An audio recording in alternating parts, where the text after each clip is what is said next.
All right, good morning, everybody. Welcome back to ASC News Digital Newsroom, one of the finest news networks and one of the finest news shows you can get currently for free on the internet. So, it's going to be a one show story today. The Iran deal is 2 days away from signing, and there are three new major developments since Monday. So, I'm going to set in all of these stories and all this information for you right here, right now. So first and foremost, oil has fell and it has fell hard, and that is the market calling its shot that this deal is going to be signed this Friday. And looking at crude oil right now, we're looking about so for Brent crude oil, we're looking at 79.15 per barrel. That's up about 19 basis points.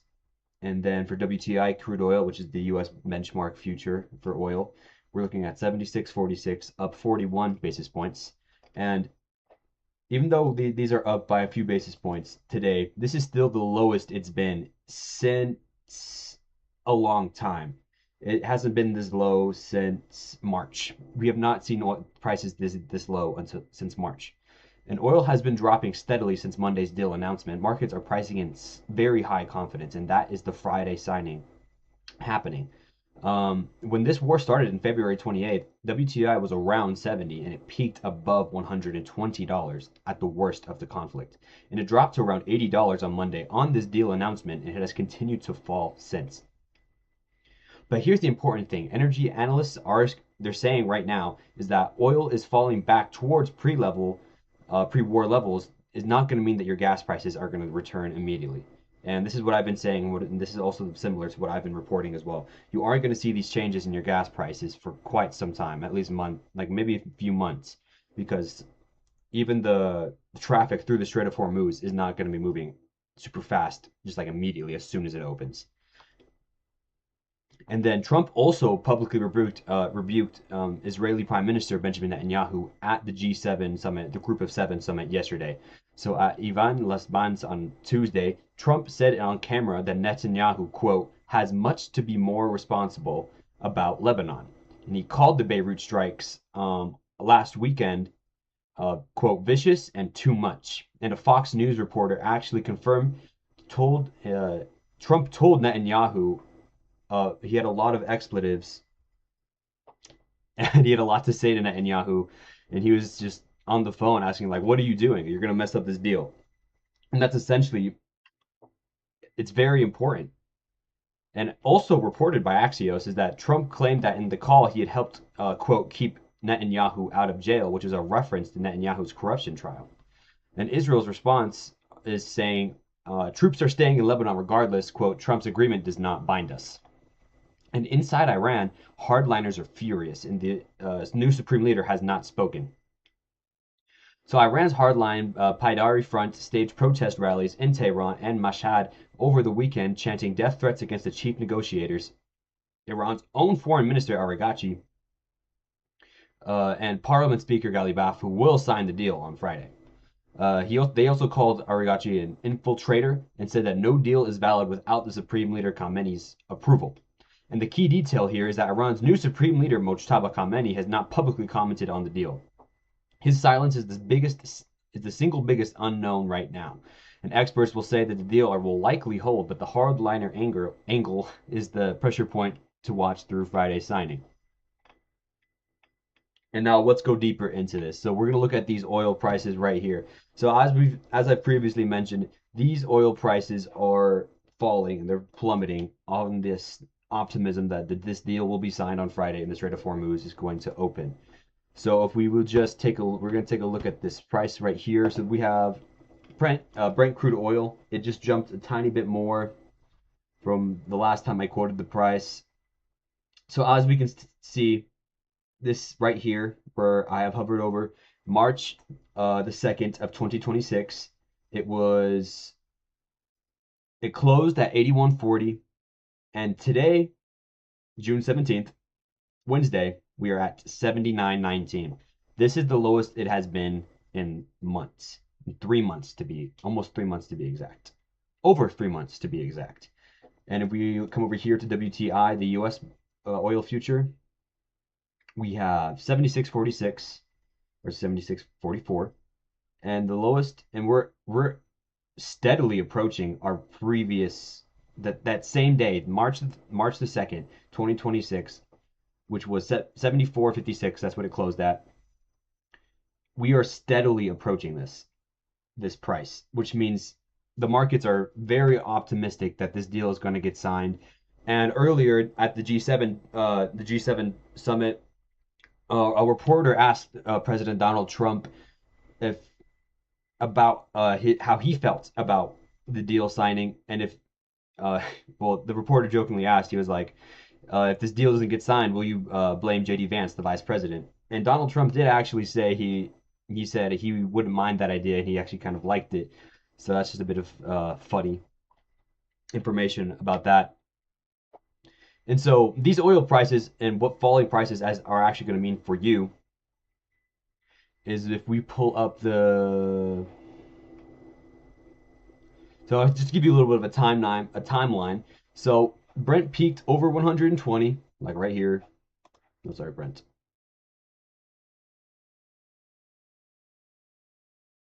Peaked, yeah. So it peaks around 120. Yeah, we see right here. April 29th, 2026. It gave us a high of $126.41. And then it dropped roughly to $83 on Monday, which was the first day of market open, because on Sunday was when the deal was announced, but markets are closed over the weekend. So Monday was the first day markets were really able to react to this news. And we see that on Monday, they dropped to $83. And it's continued falling as market price is pricing in these Friday signals with high confidence. And pre-war Brent baseline is approximately $70 to $72. And the market has already done most of its work already, and the gap between current prices and pre-war prices is closing. And this is important. This is why oil isn't just going to snap back to normal immediately, even after the signing. And this is from the analysts. So from the Financial Times, confirmed by Gulf News, is that more than 500 vessels are currently anchored in the Persian Gulf waiting to exit through the strait, and they have been stuck for weeks. And on the mine clearance, because it's believed there are mines in the Strait of Hormuz. Iran laid sea mines in the strait. Clearing them takes time, quote, weeks at a minimum, per Al Jazeera. And ship captains and insurers will not rush back immediately. A trip from the Gulf to Japan takes about 40 to 45 days, and captains need confidence that the deal is going to hold before they commit to that route. And the International Transport Workers Federation General Secretary Stephen Cotton said, quote, at the beginning, the backlog of stranded vessels and the need for crew changes and rest mean a realistic return to normal shipping patterns is weeks, if not months, away. End quote. And energy analysts quoted by Gulf News are saying that oil prices could take 4 to 8 weeks to stabilize, even after the strait formally reopens on Monday. And what is this going to mean specifically for us, United States consumers, is that gas prices typically lag since oil price moves by 2 to 4 weeks, and retail stations don't reprice daily, even when oil settles at pre-war levels. The refinery and distribution takes time to reflect that. The realistic window for meaningful pump price relief is mid to late July, assuming this deal holds and that mines will be cleared, and shipping is going to resume without incident. Germany's government cut fuel taxes by 17 euro cents per liter through June 30th as a bridge measure. The US has not done anything equivalent like this. And we're looking at a bit of drama between President Donald Trump and the Israeli Prime Minister Benjamin Netanyahu. And so yesterday at the G7, Donald Trump had a few things to say about Benjamin Netanyahu and his weekend strikes on Beirut, saying, quote, he has to be more responsible with respect to Lebanon. So Trump on the weekend strike in Beirut that nearly derailed this deal with Iran, he said, quote, I didn't like where 2 hours before we're signing the agreement that there was an attack in Lebanon and Beirut, and he called the strikes vicious and too much. Trump says he also has a great relationship with Benjamin Netanyahu, framing this as frustration within an alliance and not a break. And on a phone call with Benjamin Netanyahu, per Axios and confirmed by a Fox News reporter, Trey Yingst, on camera, and as I said to Axios sources, Trump used many expletives and clearly displays his frustration with Benjamin Netanyahu over the phone. And an additional detail from Axios is sourced to two people that were briefed on the call. Trump told Netanyahu he had quote helped keep him out of jail, which is a direct reference to Trump's political support during Netanyahu's ongoing corruption trial. And what the Israeli government said in response, which is confirmed by CBS News and the Times of Israel. So from the Israeli Defense Minister Katz, he said that, quote, troops will remain in southern Lebanon, and other Israeli officials are saying, quote, Trump's agreement does not bind us. And the far-right finance minister, Smotrich, called the deal, quote, bad for Israel and bad for the entire free world. And this is some important context I'm about to give you right here, because this is where the pattern fits. Trump has a documented pattern of private fury at Netanyahu that was followed by continual public and material support. And after Israel struck Hamas negotiators in Qatar, Trump told aides he's messing with us, and then he kept backing Netanyahu publicly. And after Monday's Beirut strike, he called it, quote, vicious, and said Netanyahu has to be more responsible. While also saying the relationship is great, Netanyahu's calculation per Israeli analysts is that Trump's irritation won't cost him U.S. support in any material way. And the honest read of this relationship is that Trump is genuinely frustrated. Netanyahu calculates that frustration has no consequences and that the dynamic has been stable for months.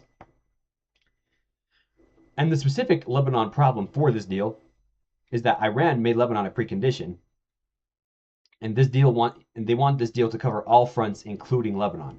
And Iran's foreign minister said on Monday that any Israeli forces remaining in Lebanon would constitute a violation. And Israel is standing firm by saying it wants to stay in Lebanon and it plans to stay in Lebanon. This deal is being signed on Friday in Geneva, and Israel will still be in Lebanon on Friday, or at least still plans to be on Lebanon on Friday.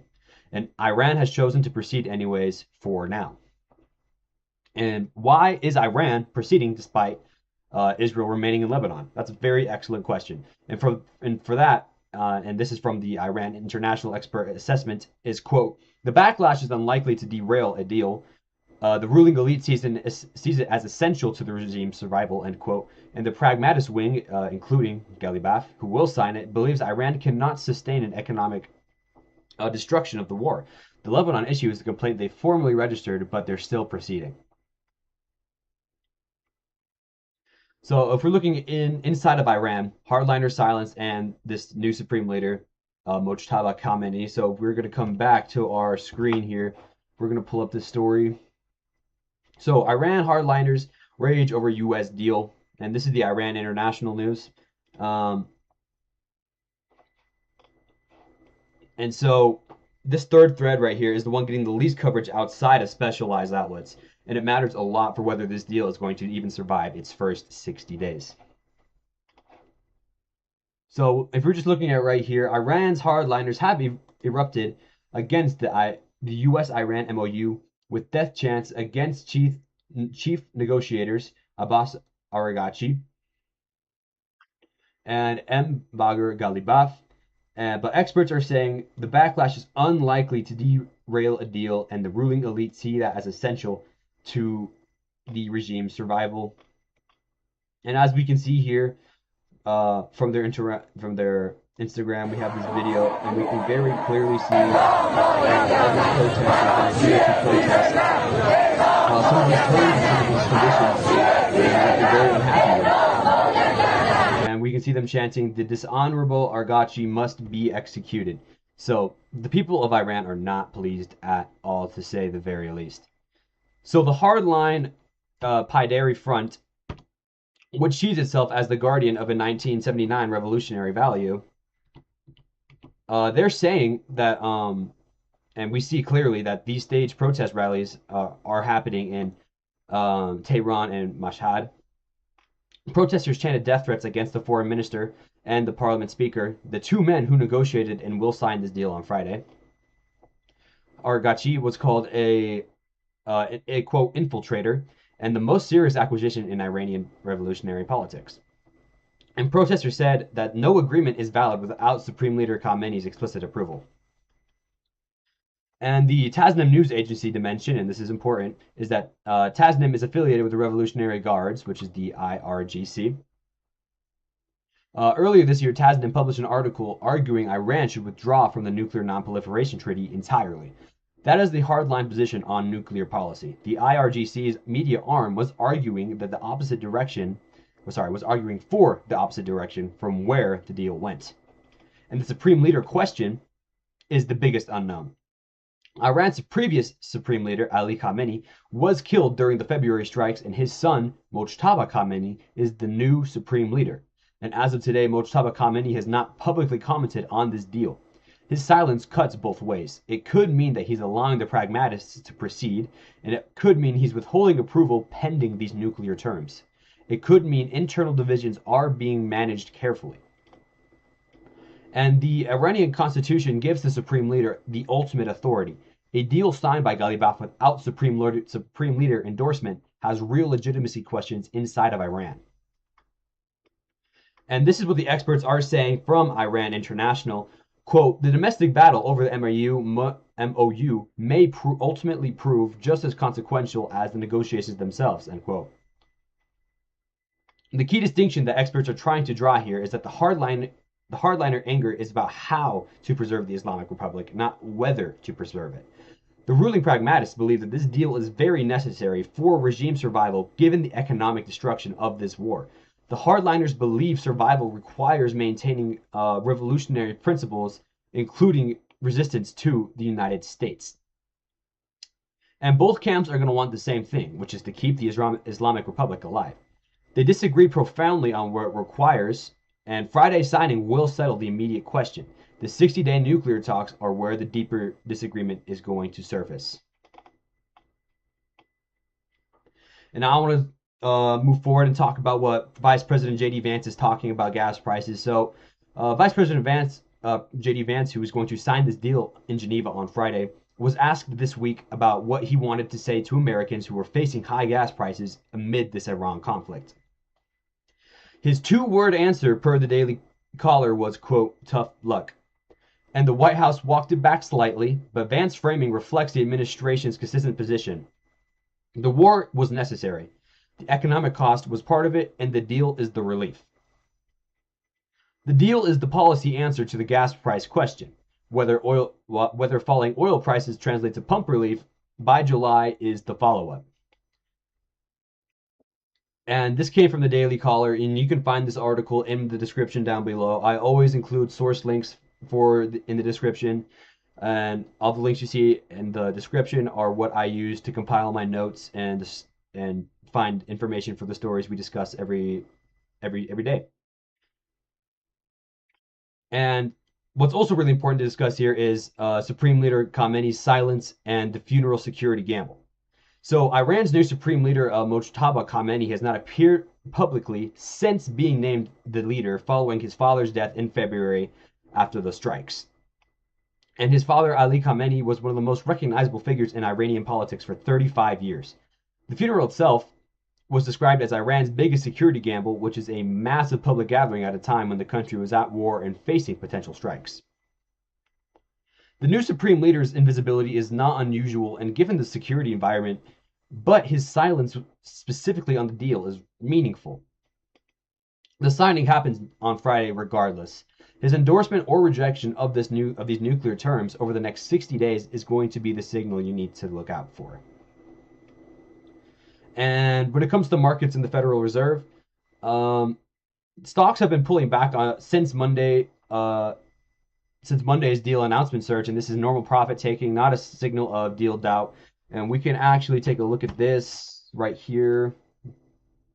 Pull up CNBC.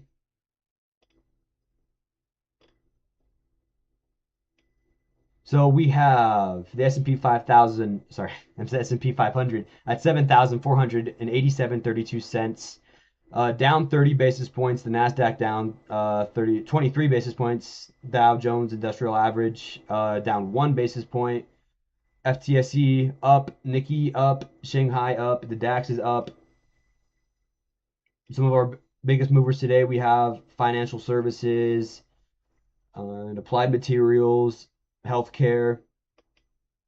And looking at the bond yields here, we have US 10-year up, 30-year up, 5-year, 2-year, 3 months. So we see most of these bonds are up. Looking at futures and commodities, we have oil up about 8 basis points, not too much. National gas is about down 3%. Gold is down, silver down. And the Fed meets today and tomorrow, and the Federal Open Market Committee decision is tomorrow at noon Eastern time. This is the new Fed chair, Kevin Warsh's first rate decision, and this is very important. And oops. And so with headline consumer price index inflation at 4.2% and oil now falling on this Iran deal, Warsh is going to face a very interesting first call. Does declining energy give him room to move, or does he hold, given that core inflation is still running at 2.9% and the 60-day nuclear window introduces ongoing uncertainty? Now, some very important context to consider is that Donald Trump is pushing very hard for the Federal Reserve to cut interest rates.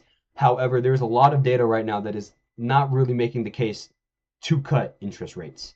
Considering things like inflation, some of these energy shocks, and also some other factors like that, the data is not quite backing up interest rate cuts. So Kevin Warsh has a very tough decision to make, and we'll see where that goes from there. And so that is our show for today. Friday is the moment in Geneva when Vance and Gallibaff want to sign, or they're planning on signing this MOU, and the Strait is going to formally reopen. Mine clearance will begin, and the 60-day nuclear clock will start. And there are 3 things that could very easily complicate this between now and then. So Israel could strike Hezbollah in Lebanon, and Iran walks out, before even signing. Iran's hardliners forcing Mojtaba Khamenei to withhold endorsement, or the shipping backlog and mine clearance to take longer than expected, frustrating the economic relief that the deal is supposed to deliver. However, if Friday goes smoothly, and the evidence right now suggests it will, the biggest story of the next 60 days is the nuclear talks, and that is where the real disagreement lives. What Iran will actually give up on enrichment, and what verification looks like, and whether a hardline supreme leader who has been invisible since February will endorse whatever his negotiators agree to. That's what we're all looking at, and that's what we're waiting to find out. And all primary sources are in the description, and the Iran International piece on hardliners is particularly worth reading. It is the part of the story that is getting the least coverage elsewhere. And that is our show for today, so thank you everyone for coming in and watching Digital Newsroom on the American Streaming Channel and on ASC News. Like I always say, sources in the description. You can go check them out for yourself, see exactly where I got some of this information. And remember, this is all for you to decide. And thank you guys for coming in and watching. And have a wonderful rest of your Monday. I'm Elijah Irayeta.